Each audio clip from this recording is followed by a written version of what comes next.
Hey y'all, look what's hanging around inside my seedlings. Dude, what are you doing in there? And who said you could? Nobody said you could. Little weirdo. Well, apparently, he's decided this looks like a jungle. And he's just going to make himself at home. And it is kind of a jungle. Trying to get everything watered again. These will all be going into the field this week. These guys, well, and that one too, these guys should have gone into the field today, but they didn't, because Josie and I spent the morning getting our bouquets ready, and we had to take them over. Let me put these little things she got at the market the other day, because we don't have enough plants. I don't know, but anyway, we got our first installment. That don't even make sense. Y'all, I'm just a little loopy right now. But we got everything installed at Duckett's. That's our first location that we're going to be selling through on a regular basis. What is this, Jill? I don't know what this is. Some of y'all may recognize it, but I don't know what it is. But anyway, since I hadn't been on here in a day or two, I thought I would say hi and just give you a quick tour what's going on. We've cut everything until we've stripped everything pretty much completely dry. I've got weeds in my flower beds. Ooh, there's one I don't want to grab without gloves on, right? Nope, we'll leave you in there until I go get some gloves. Wow, that's a big old weed. Look at these guys. Not even really sure what they are, but they're cool. I don't remember. I just set a bunch of things out here and didn't really pay attention to what I was doing. But I still like these guys. These are called Nigella. And they're just, see how fuzzy they are around the edge? Their little fringes. They're really pretty. And I picked a whole lot of the snaps, so there's not very many. Well, there's a whole lot still, coming on, but there's not any that I'm going to pick. I'm not going to pick any more of them. We've actually decided to just go ahead. Let me see if I can feed that guy up through there. My mind went blank. What are these guys? They need water. Look how droopy they are. Not sugar snaps. Sweet peas. The sweet peas have finally started growing, and they're blooming. You can see them blooming all over the place. I don't know how high they'll go on the trellis this year. Look how high these snaps are. I mean, they're a good probably 2.5, 3 feet.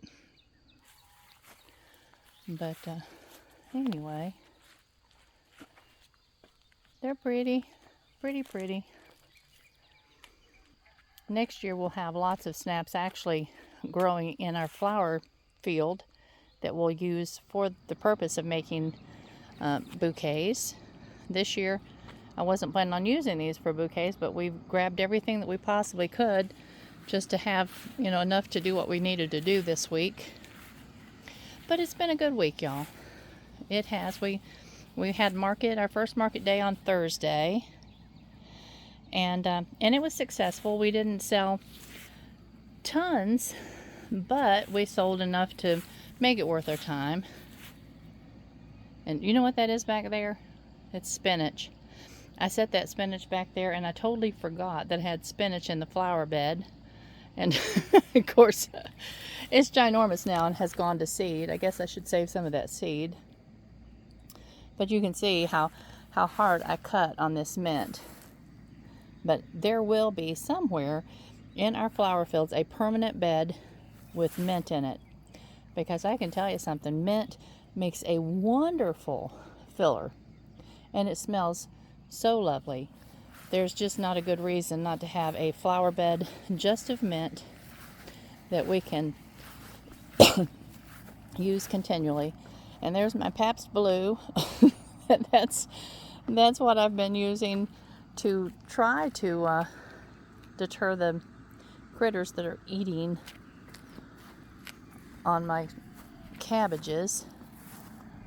And it has helped, but it hasn't stopped them completely. I don't know if we'll have any cabbages or not this year. Well, we will this fall. I think I've come to the conclusion that fall's just a better time. Just a better time of year to grow most cool season plants. Unless you get them out really early. And we didn't. We did not get them out early enough, apparently. But Hugh's been in the process of building the new fence up where they put my little road. And this gate will actually be replaced, because that one, you can see it's pretty much rotten. You can't tell by just looking at it other than the bent spots, but it's bad. I'll show you. See, it's eat up with rust. And so this gate will be replaced, and it will go right here in this space between these two posts. And then he's going to go ahead and totally rebuild the fence. Right now he just has electric wire, but he's going to go ahead and rebuild the hard fence all the way around to the road. So, bless. He's been as busy as Chelsea and I have been. So, we've all just been covered up trying to get this project up and going. The good thing is that so much of what we've done this year, so much of getting ready for what we're doing, is a one-time thing. Just like this road was a one-time thing. All of the structures that we built, from our hardening off tables and the display cabinets that he's built for the 2 locations that we're in, and also for our market, it's a one-time thing. When we get the cool room and the grow room downstairs built, that's a one-time thing. So after that, it's pretty much just going to be maintaining the fields and building the bouquets when they're ready. But you can see that finally the cosmos, our Cosmo, is getting some height on it. So they're finally getting big enough to start cutting for bouquets, which we will start doing that as of Monday and putting them back in some bouquets. And our zinnias are finally opening up. And the zinnias, the thing about them is that if you cut them before they are fully open, they stop. They stop, like right here, they would stop. And they would not continue to develop and open up all those petals to make them big and beautiful. And so, and the same thing with these. Even at this stage, if we were to cut them right now, they would stop right there instead of continuing to open. So I'm going to let them get as open as they look like they want to be, and then I'll cut them. But we have another patch of zinnias over there, and we're getting ready to start a new run of zinnias. And we've got all these zinnias down through here that are finally beginning to bloom. Probably this coming week we'll still just have basically sunflowers. Sunflowers going to the market just as a sunflower bouquet. And you know what? I'm thinking I'm not even going to add any filler plants with them. I think I'm just going to, until this basil gets big, because I've exhausted Chelsea's yarrow. she had a bed of yarrow down there, and I've exhausted it. I've exhausted the mint. So the lady that she and her husband own the store that we went into today, or that we set up in today, said that when they have sold sunflowers in the past, that people just love just the sunflowers. That they don't care if there's any extra flowers in them at all. So I'm thinking, in that case, while we have all these sunflowers coming on, we'll just do big bouquets of sunflowers and leave extra leaves on them. because I've been cutting off most of the leaves. You know how sunflowers, their leaves are so big, and up toward the top, the Gumprina is still slowly poking along. I can't wait till it's ready, because that is one of my favorite little flowers. But we've cut pretty hard on this bed. And you can see there's stuff that we'll be cutting in the morning. When they get to this point right here, they're ready. That one can wait, but this one's ready. Because if you don't cut them when they're to that point and open, they are like a little beacon for a bug, and you'll get some bug damage. But when you cut them like this, they will continue opening up, and give you a longer vase life anyway. They just don't open completely right away. But you can see, I mean, we have tons ready to come on out of this bed. That one will be getting in the morning. That one in the morning. That one in the morning. These will probably be Monday morning.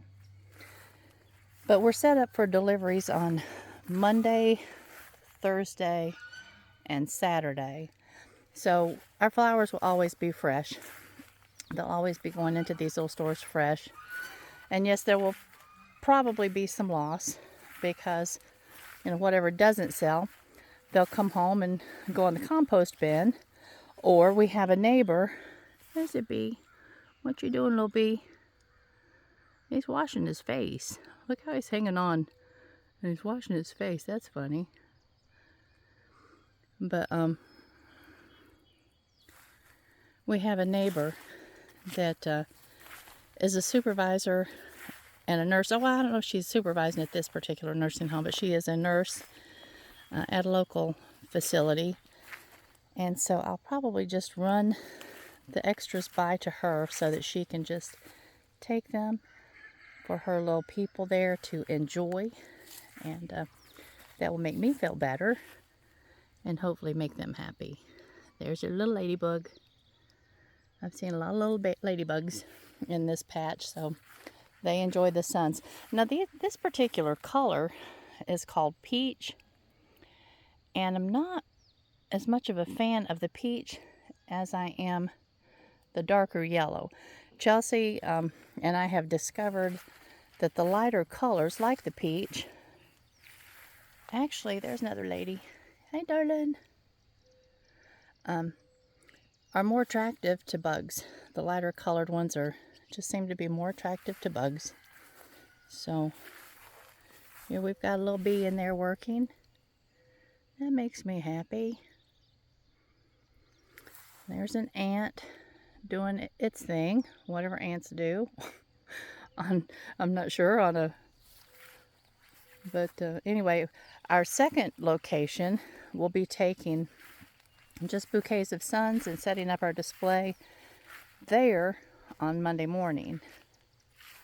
So see, we have some real pale yellow ones here, and they're just for some reason more prone to damage. But that's a pretty long row right there of sunflowers. And hopefully next week, or after these are exhausted, these will be ready. They're coming on pretty quickly. You can see they're not showing really any yellow yet, but they've all got lots and lots of blooms on them. And then we have this one kind of failed when we direct seeded. And yeah, we're just going to take them out from here to down here, because that's too much real estate just to give to just a few that decided to survive. But this little section did okay, so we'll leave them. And then we have this frosted explosion, and I don't really know what it's going to look like, because I've never seen it up close and personal, just in the books. And here's some more Gumprina. Chelsea and I spread some old sawdust around them because of the rain. Just causes them to get so dirty, and I think they were just rebelling. And then over here we have another little bed of celosia. I don't think I showed you the celosia at the other end, but we have a bare section there, that, and down there at the other end, that will be putting something in Sunday or next week. And there's a bare section of bed. We have one bed that's completely not uncovered yet, that has the black plastic on the other side of those suns, that we'll be putting something in. And then there's a succession that they need to get busy. They need to grow quickly. And then here's the suns that we had problems with the crows. We uncovered them too early. So we won't make that mistake again. They could use a little bit of a hoeing out. But whatever's in here, we'll leave it alone and let them come on. But let me show you how we solved our problem. And hopefully this is going to be just the trick for the rest of this warm weather.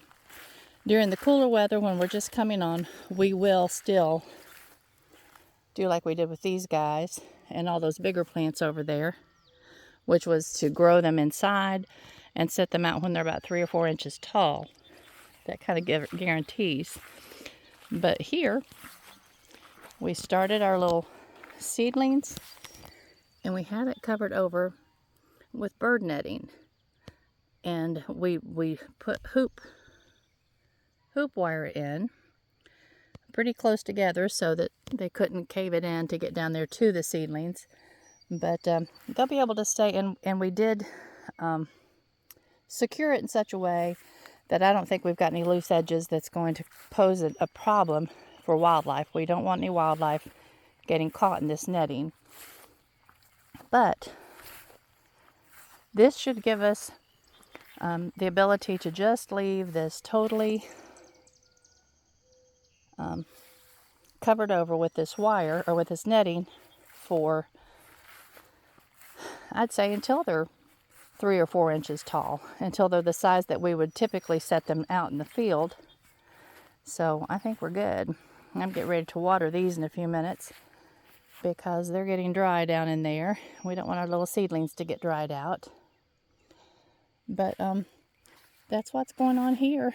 And then probably in the morning, those plants that I was showing you that I said should have been put out today. This is our buckwheat. It's just a ground cover just to help with weed suppression, and to also put some nitrogen in the soil for us. When it starts blooming good, Hugh will turn it in, and it looks like it's getting ready to. You see that little bloom coming on? Right there, those little blooms. As soon as they start opening up, so I'd say within the next day or two, Hugh will turn those in. And he's going to shape our beds. He's done this across the road because we had buckwheat out over there also. So he turned it in, and tomorrow he's going to shape our beds with a tilling tool. And then we'll take that black plastic and put it on top of our beds and let that finish killing the weeds before we start planting in it. But down here, we'll get this cleaned out, and this is where we're going to set all of our little pumpkins and the watermelon. I think the watermelon and the cantaloupe and all that's going up in the big garden, in the vegetable garden. But all the little pumpkins I want down here where I will remember to look at them and to set them up on their little bottoms every few days so that they won't get misshapen. And also we've got some of the little glass corn seed that we're going to set out down here, and that will just be used for, I don't know that we'll put it, we won't put it in an arrangement, but we might just sell little bunches of them just because they're pretty. They're a beautiful little fall decoration. But, so yeah. And to my buddy that said, every time I say, yeah, you take a drink, just be careful. I say yeah a whole lot. I guess I never really pay attention to it, how often I say yeah, but anyway. Oh, gracious. Or oh gracious, that's another one. Good gravy. I just have certain things that I say all the time. But I did want to bring y'all through and show you what's going on in our week.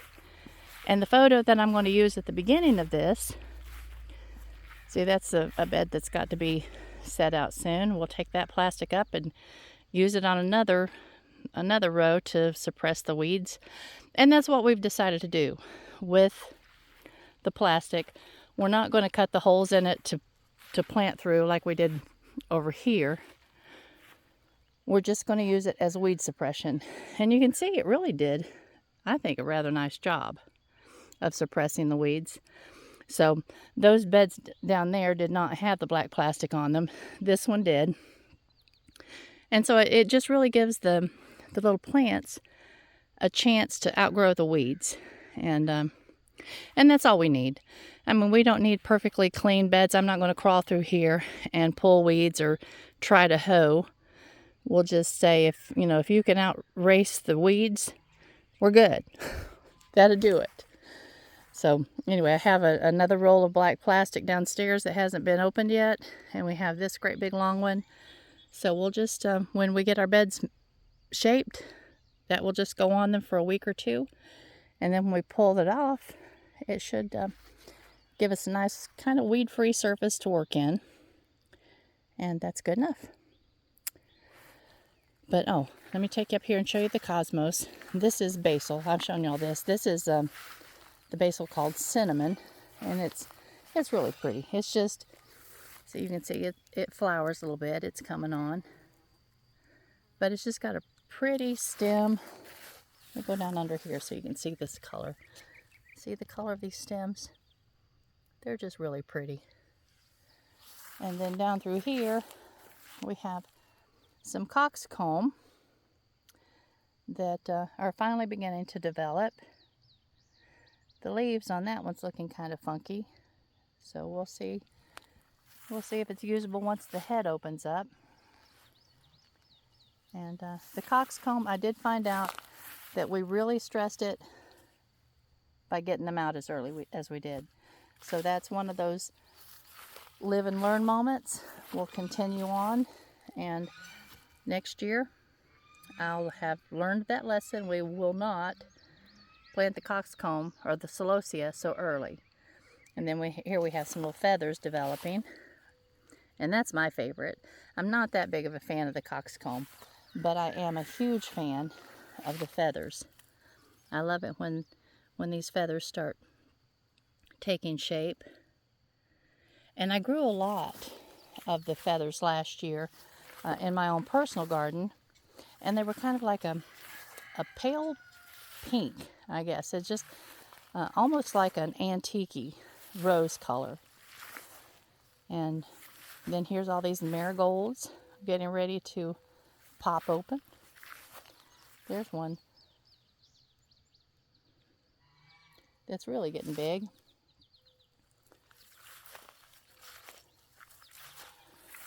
But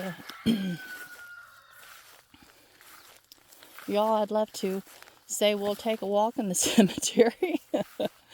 I'm not sure when that's going to happen this summer. Now, I will say that this winter, when I'm not working as many hours a day as I am right now, that's going to be a necessity, because I don't want to go into next spring.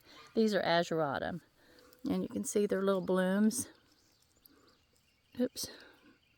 When they begin blooming, they're real fuzzy.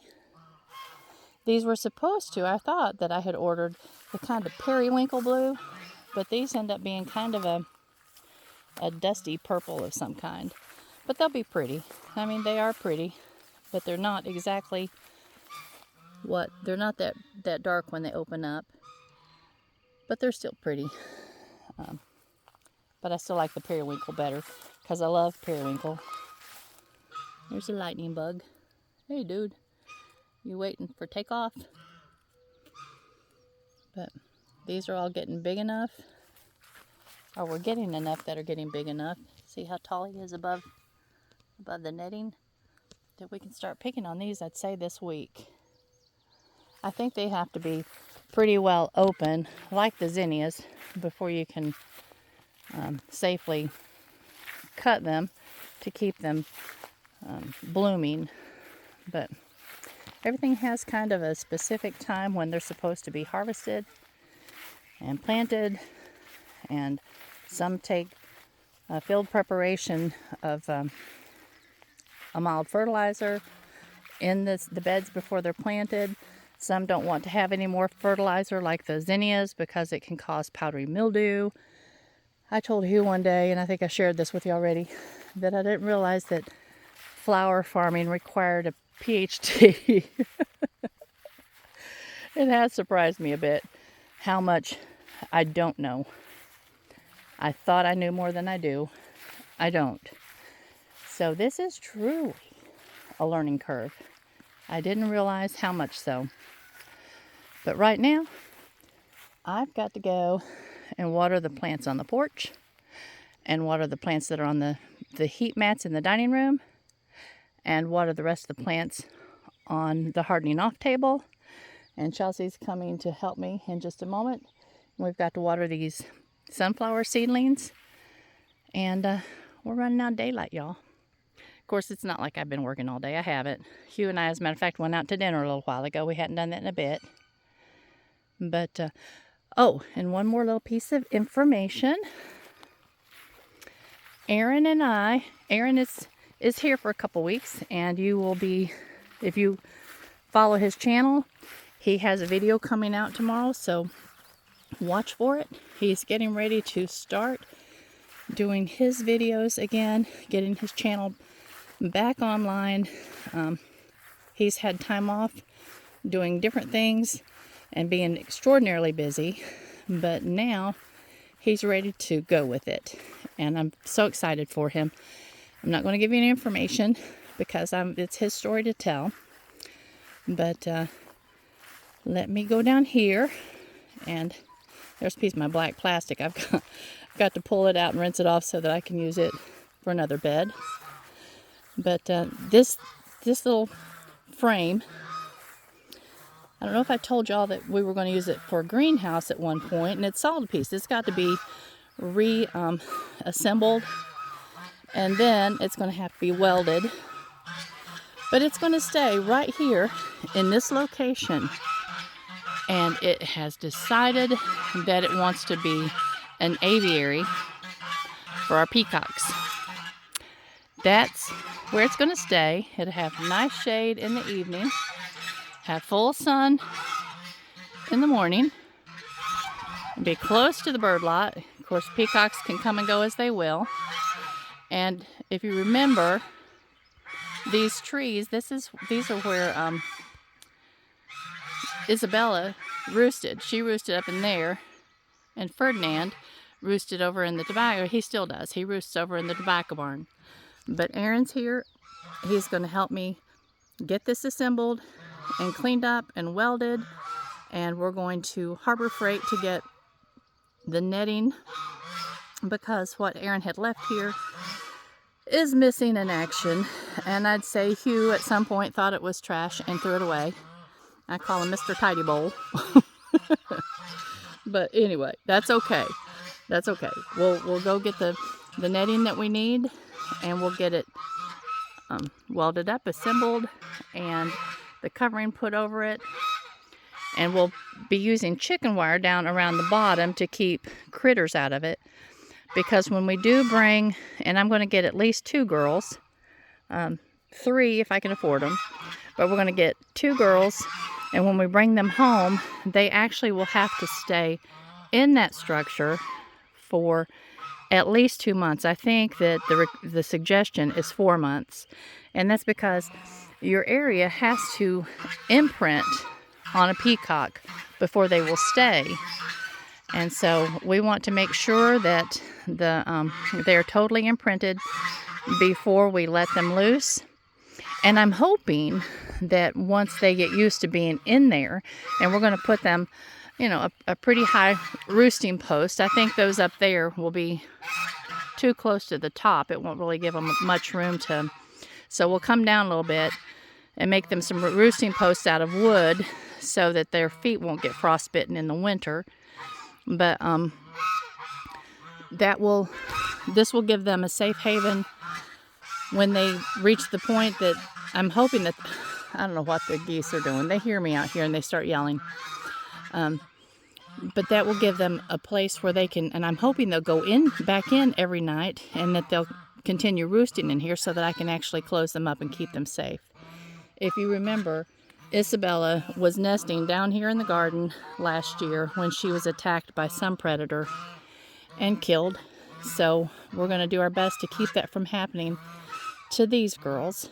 And I think that Isabella would have continued going in the chicken house because, I don't know if you remember this or not, but Isabella and Ferdinand, both of them, they stayed in the chicken house when Aaron first moved here. They stayed in the chicken house for a few months and they imprinted in there. And then when we let them out, Isabella kept going in there and running the chickens out because that was her place. And so had we kept them truly in the location that was going to be their permanent home, then I think she would have been fine and probably would have nested in there and all those sorts of things. So we want to make sure that we do it right this time and give them as much opportunity as possible to stay safe. But like I said, I need to get all this watering finished, and I wanted to touch base. It's been just quite a few days since I've had a long talk with you, but we'll get through this growing season together if y'all stick with me and see what we can get up to, and start walking at the cemetery again this fall. But I think that I'm probably, I don't know if I'll lose any weight or not, because with my 2 thyroid conditions, I lose weight at the speed of smell, even if I just drink water. So not worried about losing weight. I am worried about making certain that I am strong and have enough energy to see this venture through. My goal is 10 years. I want to do this for 10 years, and then I'll turn it over to Chelsea completely. So she'll have to make certain that it is something that she can either do on her own, or she can hire a couple of people to help her. All right, y'all. Love you much. I hope your evening is beautiful. Our sun is going down over the mountain edge, and I'll talk to you soon. Bye-bye.